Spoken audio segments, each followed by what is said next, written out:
అలసిన వానికి ఓరడించు మాటలు. సహోదరుడు భక్తి సింగ్ గారి పరిచయం నుండి సేకరించిన అనుదిన ధ్యానములు. జనవరి 27.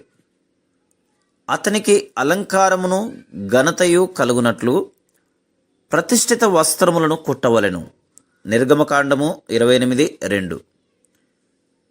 దేవుని ద్వారా సూచించబడిన ప్రధాన యాజకుని వస్త్రములు దేవుడు మనతో పంచుకొనగోరుచున్న తన ఘనత అలంకారమును బయలుపరుచుచున్నవి. అందుచేతనే పాత నిబంధనలోని ప్రధాన యాజకుని ఈ వస్త్రములు ఘనత అలంకారం గల వస్త్రములు అని పిలువబడెను. ఒక ప్రక్కన అతి పరిశుద్ధ స్థలములోనికి వెలుటకు ఏ ఒక్కడును అర్హుడు కాడని దేవుడు చూస్తున్నాడు. అందరూ పాపము చేసిరి గనక ఏ ఒక్కరును ఆ చెట్టుకి వెళ్ళలేరు.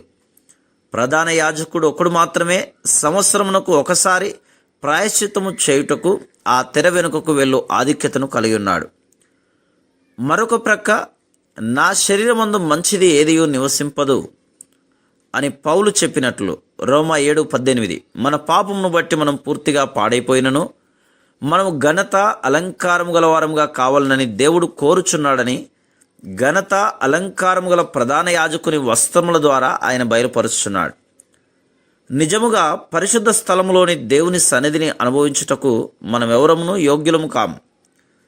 ప్రధాన యాజకుడు మాత్రమే సంవత్సరమునకు ఒక్కసారే దేవుణ్ణి కలుసుకొనుటకు అతి పరిశుద్ధ స్థలంలోనికి వెళ్ళును. ఈ వస్త్రముల ద్వారా మన సంతోషము మరియు మన ప్రేమ ఎలాగున సంపూర్ణము కాగలదో, పాపము ద్వారా వచ్చిన మన దిగంబరత్వము ఎలాగున కప్పబడగలదో, మరియు దేవుని సన్నిధిలో ఎలాగున మనము మహిమాయుక్తముగా ఉండగలమో అని దేవుడు బయలుపరుచున్నాడు. ఎవరైతే ప్రధాన యాజకుడు ప్రత్యక్ష గుడారము లేక దేవాలయము లోపలికి బయటికి నడుచుంటను చూచుదురో వారితో దేవుడు ఇట్లు మాట్లాడును. ఓ నా ప్రజలారా, నాకు దూరముగా ఉన్నవారలారా, మీరు నాకు సమీపముగా ఉండవలననియు మరియు నా సంపూర్ణతను అనుభవింపవలననియు కోరుచున్నాను.